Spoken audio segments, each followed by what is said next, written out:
Hello friends, welcome to English grammar stage. Friends, आज की इस वीडियो में प्रेजेंट इंडेफिनिट टेंस के तीनों प्रकार के वाक्यों का ट्रांसलेशन करना सीखेंगे। तीन प्रकार के वाक्य कौन कौन से होते हैं? एक होता है अफर्मेटिव सेंटेंस, जिसको हिंदी में सकारात्मक वाक्य कहते हैं। एक होता है निगेटिव सेंटेंस, जिसको हिंदी में नकारात्मक वाक्य कहते हैं। और एक होता है इंट्रोगेटिव सेंटेंस, जिसको हिंदी में प्रश्नवाचक वाक्य कहते हैं। ठीक, तो तीनों वाक्यों को ट्रांसलेट करना इस वीडियो में सीखेंगे। सबसे पहले हम प्रेजेंट इंडेफिनिट टेंस की पहचान जान लेते हैं। प्रेजेंट इंडेफिनिट टेंस की पहचान होती है जिन वाक्यों के अंत में ता है, ती है, ते हैं, ताहूं आदि शब्द आते हैं, वह प्रेजेंट इंडेफिनिट टेंस कहलाता है। उदाहरण के तौर पर आप लिख सकते हैं, जैसे कह दिया जाए राम घर जाता है ना, इस प्रकार राम घर जाता है। तो देखिए यहाँ पर ता है मिला लास्ट में, तो इसका मतलब ये कौन सा टेंस हुआ? Present indefinite tense. ठीक, ये टेंस की पहचान हो गई। अब हमको तीन प्रकार के वाक्य पढ़ने हैं, मतलब तीन टाइप के होते हैं। एक होता है सकारात्मक, जिसमें ना तो नकारात्मक वर्ड आया हो और ना प्रश्नवाचक वर्ड आया हो। ठीक, तो सकारात्मक वाक्य कौन से होते हैं आप लोग जानते ही हैं, जिनमें ना तो नहीं शब्द आया हो और ना ही कोई क्वेश्चन वर्ड आया हो, तो वो सकारात्मक वाक्य शब्द होते। ठीक, अब चलिए ट्रांसलेट करने के नियम सीख लेते हैं। सकारात्मक वाक्यों को ट्रांसलेट करने के पहले हम नियम बता रहे हैं, फिर उसके बाद नकारात्मक के, फिर प्रश्नवाचक के, तीनों के बताएंगे। रूल नंबर एक,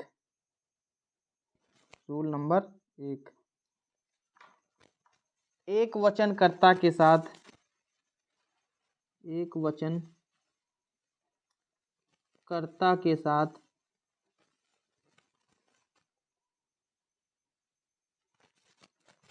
मुख्य क्रिया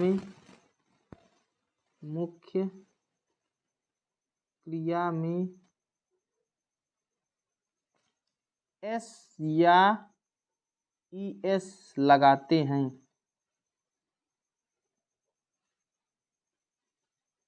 एक वचनकर्ता के साथ मुख्य क्रिया में एस या ईएस लगाते हैं।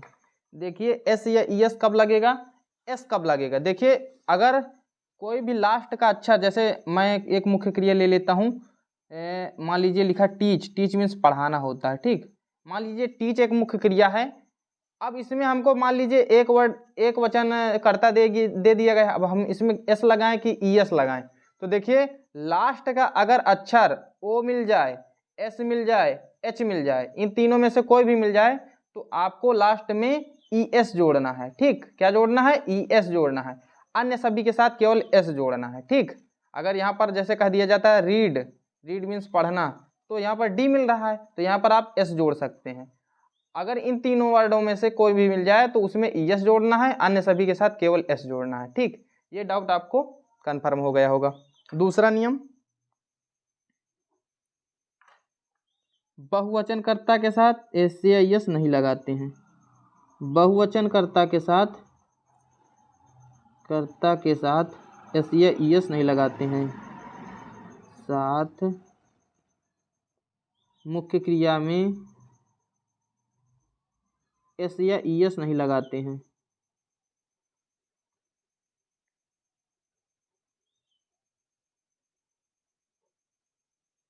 ठीक, इसमें दो नियम हैं।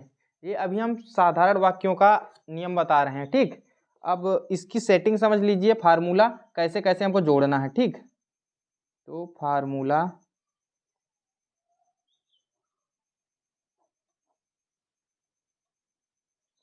सबसे पहले हमको कर्ता लिखना है,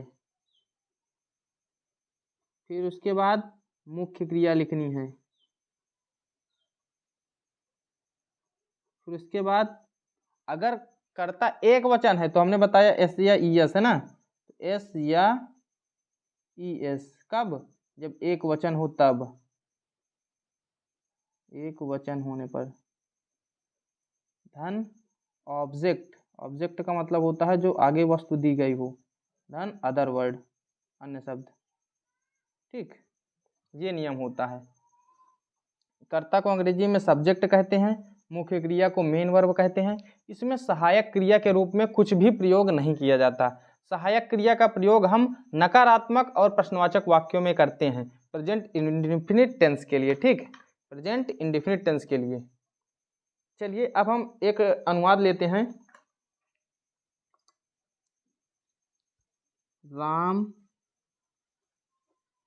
पुस्तक पढ़ता है।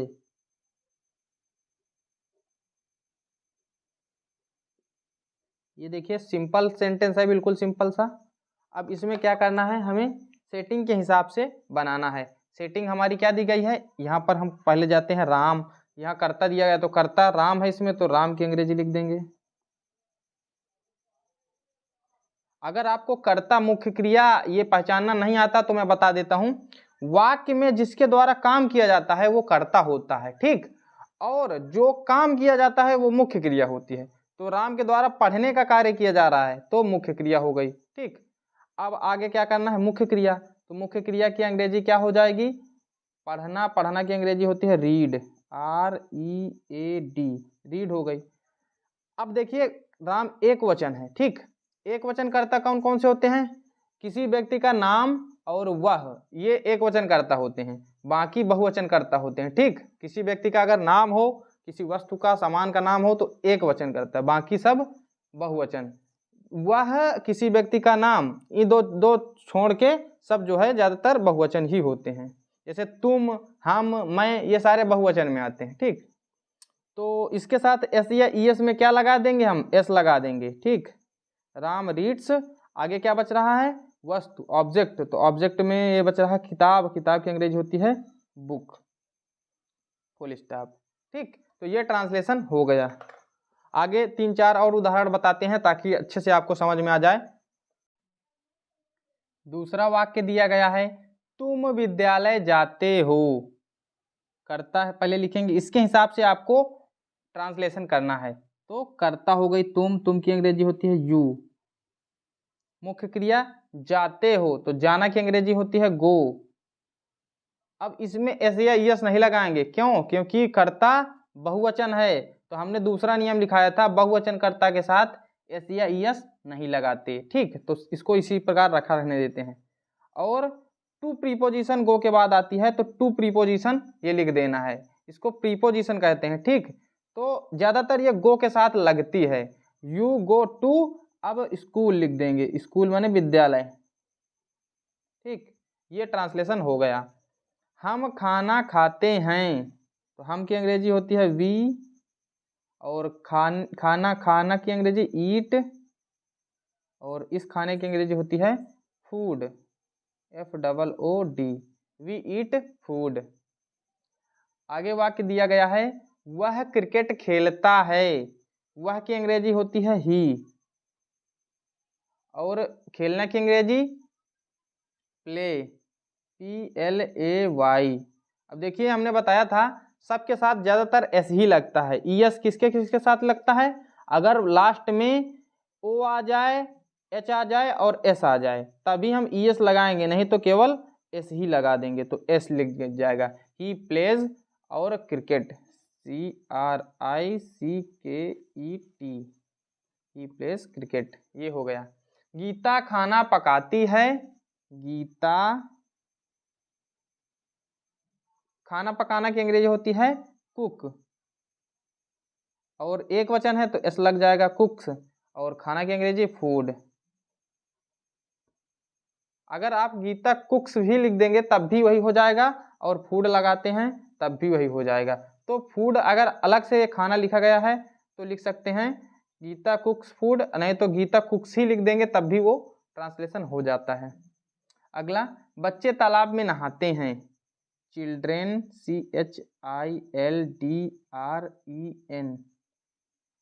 और नहाना की अंग्रेजी बाथ, बाथ या बेथ, इसको दोनों चीजें पढ़ सकते हैं, children bath.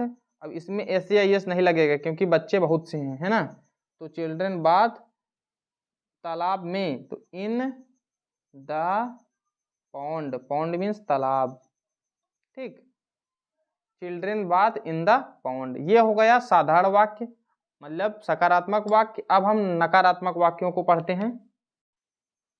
Negative sentence, negative sentence का अर्थ होता है नकारात्मक वाक्य, ऐसा वाक्य जिसमें नहीं शब्द प्रयोग किया गया हो, जैसे राम घर नहीं जाता है, नहीं जाता है। तो यहाँ पर नहीं शब्द प्रयोग किया गया, इसका मतलब ये निगेटिव सेंटेंस हुआ। तो इसको बनाने का नियम भी सीख लेते हैं। इसको बनाने के भी नियम दो होते हैं। एक वचनकर्ता के साथ, एक वचनकर्ता के साथ सहायक क्रिया, सहायक क्रिया डू, यहाँ पर डज आएगा, ठीक है, डू नहीं डज, का प्रयोग करते हैं, का प्रयोग करते हैं। एक वचनकर्ता अगर आ जाए तो सहायक क्रिया डज का प्रयोग करते हैं, ठीक। और दूसरा नियम होता है, नियम नंबर 2, बहुवचनकर्ता के साथ, बहुवचनकर्ता के साथ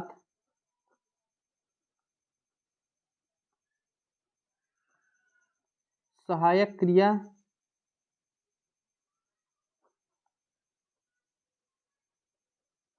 डू का प्रयोग करते हैं,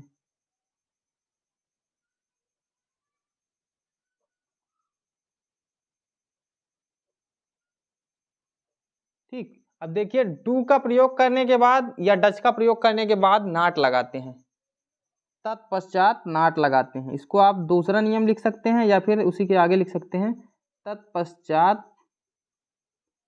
नाट लगाते हैं, NOT नॉट। इसको नोट नहीं पढ़ते, नाट पढ़ते हैं, नाट लगाते हैं, ठीक। अब सेटिंग जो फार्मूला होता है उसको समझ लीजिए, फिर उसके बाद वाक्य बनाना सीखते हैं। फार्मूला, फार्मूला हम इसलिए बता दिया करते हैं ताकि आप लोगों को कोई भी कठिनाई ना हो, बिल्कुल सरल तरीके से आप लोग कर पाएं। सबसे पहले हम कर्ता लिखते हैं, फिर सहायक क्रिया, सहायक क्रिया, सहायक क्रिया के रूप में क्या है हमने बताया, डू या डज, है ना। तो यहाँ आप ब्रैकेट में लिख सकते हैं डू या डज, ठीक। फिर मुख्य क्रिया, मुख्य क्रिया, फिर ऑब्जेक्ट, जो भी आगे का कोई भी चीज़ दी गई हो वो, फिर अदर वर्ड, OW, ठीक। ये होता है जोड़ने का नियम। इसमें और कोई नियम नहीं है, केवल एक ही नियम में दोनों आ जाते हैं, डू या डज। अब डू कब लगता है हमने नियम में बता ही दिया, डज कब लगता है वो भी बता दिया, ठीक। तो चलिए वाक्य बनाते हैं। वाक्य नंबर 1,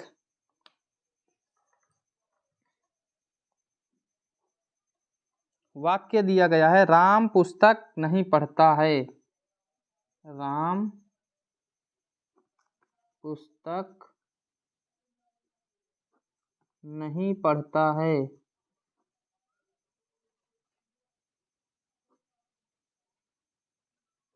देखिए, अब जो है हमको क्या करना है, इसके हिसाब से ट्रांसलेशन करना है। तो सबसे पहले हम लिखेंगे कर्ता राम, इसके बाद सहायक क्रिया, एक वचन राम है तो क्या लग जाएगा, डज, DOES, ठीक। हमने ये जो दो नियम बताए हैं इन्हीं के हिसाब से हमको डू या डज का प्रयोग करना है। तो एक वचनकर्ता के साथ सहायक क्रिया के रूप में डज का प्रयोग करते हैं, ये हमने नियम बता दिया। तो राम डज, तत्पश्चात नाट लगाते हैं, यहाँ पर हमने नाट नहीं बताया, नाट यहाँ पर लग जाएगा, ठीक। सहायक क्रिया के तुरंत बाद नाट लगाते हैं, तो यहाँ लिख जाएगा नाट। फिर उसके बाद मुख्य क्रिया पढ़ना, तो पढ़ना की अंग्रेजी क्या होती है, रीड, READ। अब इसमें SEIS जोड़ने की जरूरत नहीं है क्योंकि ये नियम इसमें हो गया है, ठीक, डू या डज में हो गया है। तो इसको आप अब भूल जाइए कि मुख्य क्रिया में SEIS लगाते हैं, केवल डू या डज यहीं से हो जाता है सारा चीज़, ठीक। अब आगे क्या लिखते हैं, पुस्तक की अंग्रेजी होती है book, Ram does not read book, ये हो गया ट्रांसलेशन। दूसरा वाक्य, वह क्रिकेट नहीं खेलता है, वह क्रिकेट नहीं खेलता है, खेलता है। तो इसको बनाएंगे, ही डज नॉट क्योंकि वह एक वचन होता है इसलिए हम डज लगा रहे हैं। ठीक, फिर मेन वर्ब खेलना, तो खेलना की अंग्रेजी हो गई प्ले, और क्रिकेट की अंग्रेजी क्रिकेट, CRICKET क्रिकेट। ये हो गया ट्रांसलेशन। ठीक, अब देखिए हम बहुवचन वाले कर्ता लेते हैं। जैसे तुम विद्यालय नहीं जाते हो, तुम विद्यालय नहीं जाते हो,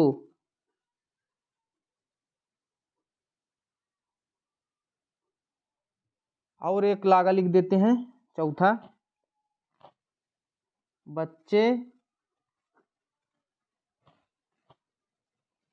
तालाब में नहीं नहाते हैं, नहीं नहाते हैं।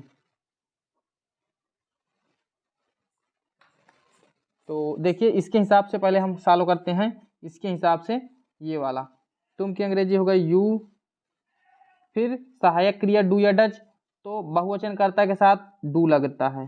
फिर ये नाट हम भूल गए थे तो इसको आपको याद रखना है, नाट तुरंत लगा देते हैं, तत्पश्चात नाट लगा देते हैं। ये हमने लिखा दिया था लेकिन यहाँ पर सेटिंग में भूल गए, तो आप लोग नाट तुरंत लगा देंगे। ठीक, अब मुख्य क्रिया, तो जाना, जाना की अंग्रेजी क्या होती है गो, और प्रीपोजिशन टू जरूर लगता है, हमने बताया था गो के बाद टू प्रीपोजिशन लगता है। और आगे क्या बचा, स्कूल।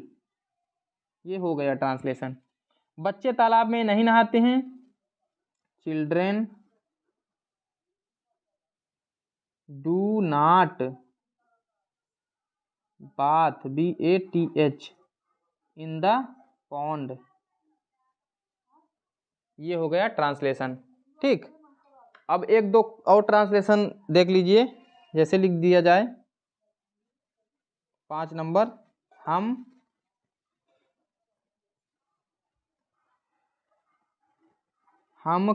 क्रिकेट लिख चुके हैं, हम लिख देते हैं हम बाजार नहीं जाते हैं, नहीं जाते हैं।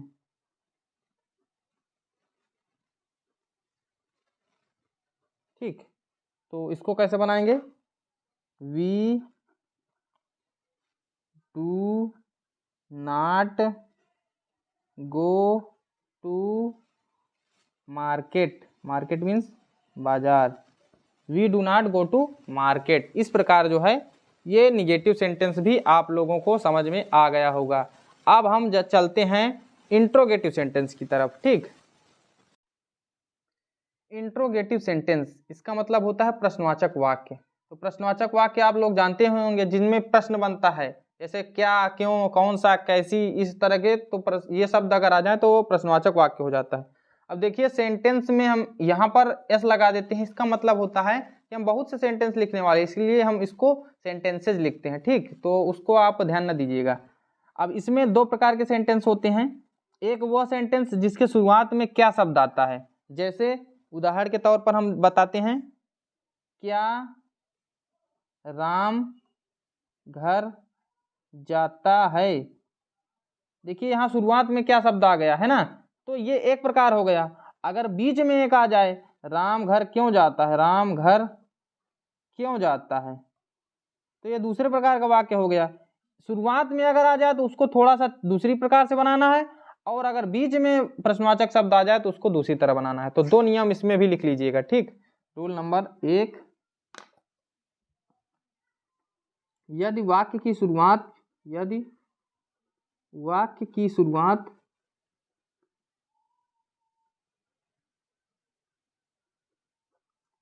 क्या शब्द से हो,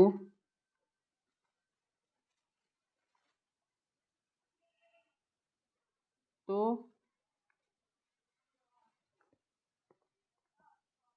सबसे पहले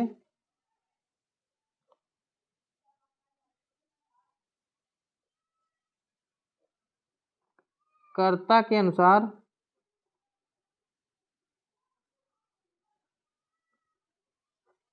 सहायक क्रिया लिखते हैं, सहायक क्रिया लिखते हैं।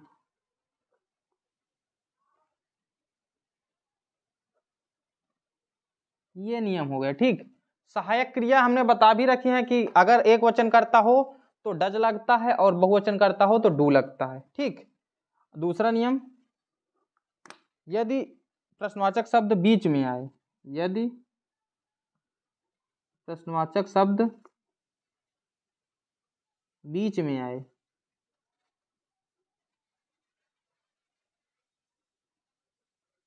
तो सबसे पहले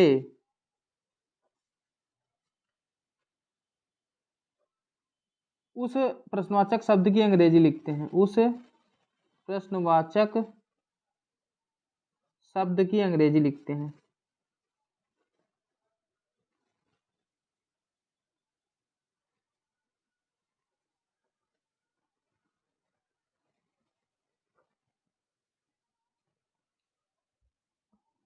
फिर सहायक क्रिया, सहायक क्रिया लिखते हैं।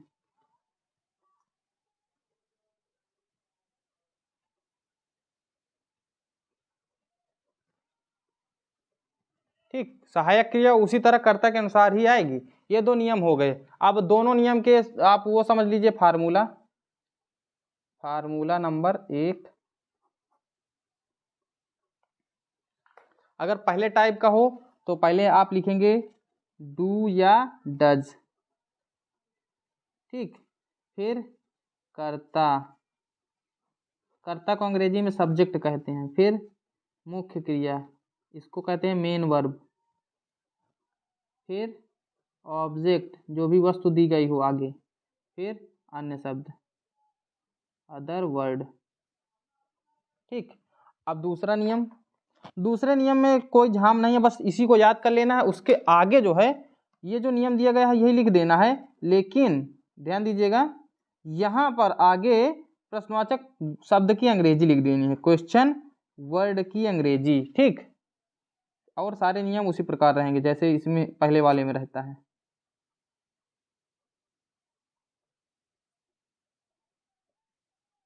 ठीक, और सारे नियम उसी प्रकार रहेंगे, केवल आपको शुरुआत में क्वेश्चन वर्ड लिख देना है, प्रश्नवाचक शब्द लिख देना है। ठीक, चलिए अब इसका भी ट्रांसलेशन करना सीखते हैं। उदाहरण नंबर 1, क्या मोहन विद्यालय जाता है? जाता है। और एक चीज और याद रखिएगा, लास्ट में प्रश्नवाचक चिन्ह जरूर लगाना है, नहीं तो क्वेश्चन गलत हो जाएगा। ठीक, प्रश्नवाचक चिन्ह जैसे हिंदी वाक्यों में लिखा रहता है प्रश्नवाचक चिन्ह, उसी प्रकार अंग्रेजी में भी प्रश्नवाचक चिन्ह लगाना है। ठीक, तो इसको सॉल्व करते हैं, ट्रांसलेशन करते हैं। देखिए पहले टाइप वाला है तो सबसे पहले क्या लिखेंगे, डू या डज, तो कर्ता के अनुसार लगाएंगे। मोहन एक वचन है तो डज लग जाएगा। फिर कर्ता मोहन। फिर मुख्य क्रिया जाना, जाना की अंग्रेजी होती है गो, और विद्यालय तो टू स्कूल। ठीक, टू क्यों लगता है हमने बताया, टू प्रीपोजिशन है जो गो के बाद लगता ही लगता है। ठीक, अगला वाक्य, दूसरे टाइप का वाक्य लिखते हैं, हम खाना क्यों खाते हैं? हम खाना क्यों खाते हैं? देखिए दूसरे टाइप का वाक्य हो गया है ना, यहाँ पर आपको फुल स्टॉप नहीं लगाना है, प्रश्नवाचक चिन्ह ही लिखना है। अब दूसरे टाइप का है ये क्वेश्चन, दूसरे टाइप का मतलब जिसके बीच में जो है प्रश्नवाचक चिन्ह शब्द आया है। यदि प्रश्नवाचक शब्द वाक्य के बीच में आए, प्रश्नवाचक शब्द बीच में आए, तो यहाँ बीच में आ रहा है तो इसके हिसाब से क्या लगाएंगे, सबसे पहले उस प्रश्नवाचक शब्द की अंग्रेजी लिखेंगे।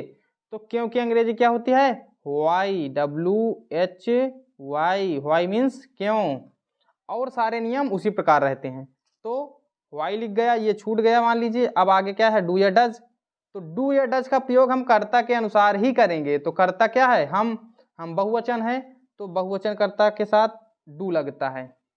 फिर मुख्य क्रिया खाना, तो खाना की अंग्रेजी होती है ईट।